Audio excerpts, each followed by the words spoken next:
আসসালামু আলাইকুম। গেল এক বছর আগে আওয়ামী লীগের নেতাকর্মীদের মধ্যেও 5% মানুষ ডক্টর ইউনূসকে কিন্তু সম্মান করত তার অবস্থানের কারণে।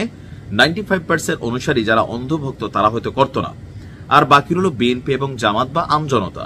ডক্টর ইউনূসকে ম্যাক্সিমাম মানুষই পছন্দ করত। তবে আমাদের আলেম ওলামাদের মধ্যে একটা বিরাট পরিবর্তন ঘটছে। তারা তখন ওনাকে সুদী ইউনূস ডাকতো, এখন আল্লাহর তরফ থেকে পাওয়া নিয়ামত হিসেবে ভাবেন। এই একটা জিনিস আমরা পরিবর্তনটা লক্ষ্য করছি। তারপরেও বাংলাদেশ নামক রাষ্ট্রের জন্য প্রতিবেশী রাষ্ট্র ভারত বলেন বা আরো যারা বাংলাদেশকে গিলার অপেক্ষায় আছে, তাদের জন্য একটা আইকনিক অবস্থান ছিল ডক্টর মোহাম্মদ ইউনূসের এই অটল অবস্থান বা ক্ষমতায় তার বসা। এখন ডক্টর ইউনূসকে নিয়ে শেখ হাসিনা অনেক কথা বলতেন, তবে সেই কথাগুলোর অনেকটা ভুল প্রমাণিত হয়ে গেছে। ডক্টর মোহাম্মদ ইউনূস মালয়েশিয়ার গণমাধ্যম সিএনএ কে দেওয়া সাক্ষাৎকারে যে তথ্যগুলো দিয়েছেন, সেখান থেকে আরো একটা জিনিস স্পষ্ট হয়ে গেল। এমনি তো যথেষ্ট বয়স হয়েছে। আমরা গেল কয়েক মাস আগেও ভাবতাম, 3 থেকে 4 মাস আগেও, যে এই কিংস পার্টি এনসিপি এটার সম্ভবত আগামী দিনে এই দলটার নেতৃত্বে বা দায়িত্বে হয়তো ডক্টর মোহাম্মদ ইউনূস আসবেন। সামহাও সার্জিস যখন বক্তব্য দিছিল যে 5 বছরের জন্য আমরা ডক্টর ইউনূসকে চাই বা তিনি থাকলে ভালো হবেন, এরপর দেখছেন ঈদগাহের মধ্যে একটা আওয়াজ উঠছিল।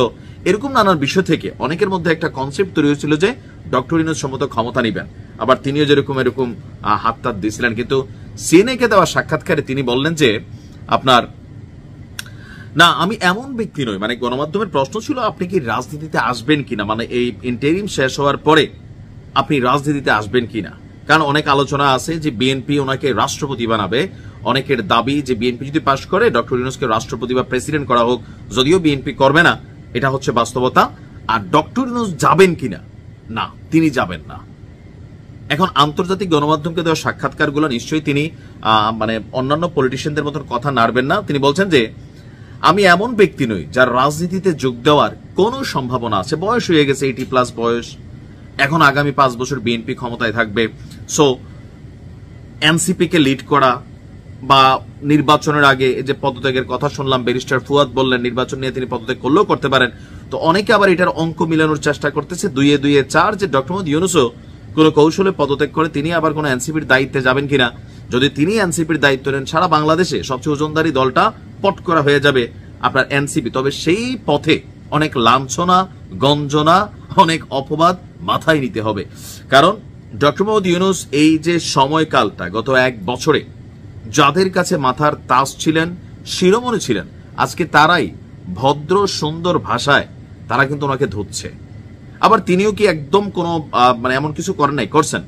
রাষ্ট্র ক্ষমতায় বসার পর বাংলাদেশের ইতিহাসে যারা বসছেন সবচেয়ে বেশি বা কম আমরা জানি না, পরিসংখ্যান আমাদের কাছে নাই, বাট অ্যাডভান্টেজ যেটা নিয়ে চোখে পড়ে গেছেন অন্তত এরকম অন্তর্বর্তীকালীন সরকারে, এর মাঝখানে ডক্টর মোহাম্মদ ইউনূস তিনি অন্যতম হয়ে গেছেন। যে ইন্টারিম বসার পরে যে একজন প্রধান হিসাবে তিনি তার ব্যক্তিগত গ্রামীণ ব্যাংক আরো বিভিন্ন জায়গায় বা যে কি বলে যে জনশক্তি রপ্তানি লাইসেন্স, গ্রামীণ ব্যাংকের ইউনিভার্সিটির যে অনুমোদন, আরো বিভিন্ন কর্মকাণ্ড করছেন।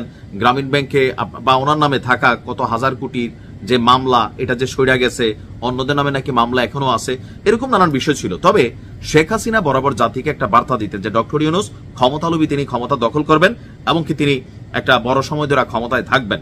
তবে এখন সিএনএ কে দেওয়া সাক্ষাৎকার অনুযায়ী ডক্টর ইউনূস যদি ঠিকই তিনি তার কথা রাখেন, তাহলে শেখ হাসিনার কথা ভুল প্রমাণিত হচ্ছে।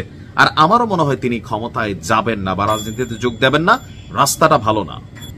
আবার শেখ হাসিনার আরো কিছু বক্তব্য ছিল যে ইউনূস যদি ক্ষমতায় বসে আমেরিকার কাছে দেশ বেচে দিবে, সেন্ট মার্টিন বেচে দিবে, আরো অনেক ধরনের পলিটিক্যাল কথা কিন্তু তিনি বলেছিলেন। বাট এরকম আসলে কোনো কিছুই এখন পর্যন্ত ঘটেনি। চট্টগ্রাম বন্দর নিয়ে যেই কনভারসেশন আছে, কনফ্লিক্ট আছে, সেটা নিয়েও প্লাস মাইনাস নানান ধরনের বক্তব্য তিনি দিয়েছেন। জাতির কেউ কেউ এটাকে পলিটিক্যাল পয়েন্ট অফ ভিউতে সাংঘর্ষিক মনে করছেন, কাউন্টার হয়েছে, আবার অনেক ক্ষেত্রে কাউন্টার হয়নি। তো সবকিছু মিলিয়ে ওভারঅল ডক্টর মোহাম্মদ ইউনূস যদি তার কথা রাখেন যে তিনি রাজনীতিতে যোগ দিবেন না, তাহলে শেখ হাসিনার কথা ভুল প্রমাণিত হচ্ছে। এখন পলিটিক্যালি আমরা অনেক কথা বলি, আর আওয়ামী লীগ সবচেয়ে বেশি এটা মনে করে যে এই সরকার পতনটা ছিল মেটিকুলাস ডিজাইন এবং এটার পিছনে ডক্টর ইউনূস দায়ী, যার কারণে কথায় কথায় মানে ইউনূসকে দেখানোর একটা হুমকি কিন্তু বরাবরই বিভিন্ন জায়গা থেকে আসে। এখন তিনি যদি রাজনীতিতে যোগ না দেন, তাহলে বিষয়টা কেমন হবে আর যোগ দিলে কেমন হবে, আপনার মন্তব্য কমেন্টে লিখতে পারেন। ভালো থাকুন।